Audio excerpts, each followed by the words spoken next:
the Lord gave me this vision. So I saw a letter or a document, and at the very top of this document was an insignia. It was black, and it was stamped right on top of this piece of paper. And on the insignia, the black insignia, there was a symbol, and it looked like a triangle or a pyramid, similar to like that of the all-seeing eye, though it wasn't that.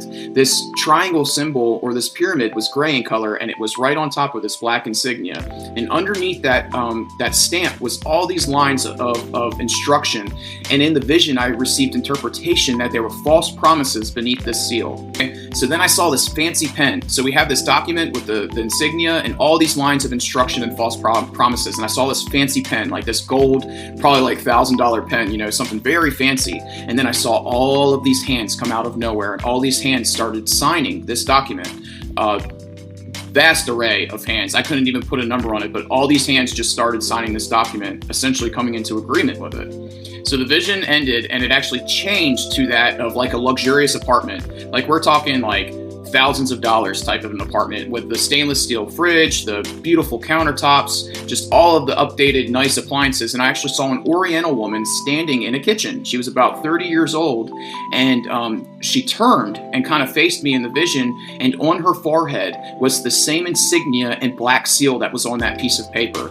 So she was smiling, and it was perceived that she had all of her needs met.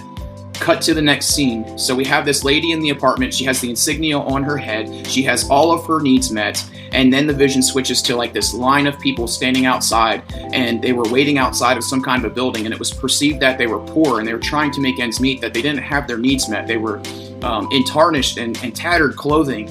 And I saw them all huddled together outside trying to stay warm. And the vision switched to an older gentleman who was standing there, and he was clutching a ragged and worn Bible, and it was clear that he didn't want to let it go. So that's how the vision ended. And as I saw the Lord in it, I believe this was some sort of a vision symbolizing the coming of the mark of the beast.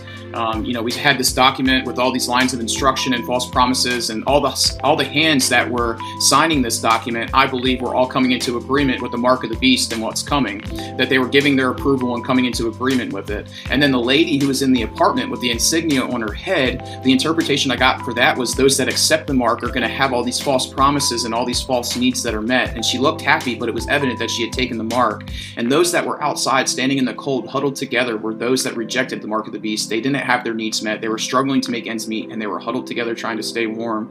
And the man holding the Bible represented just the Christian church and those that choose to reject the mark of the beast, that they're holding and clinging on to the word of God.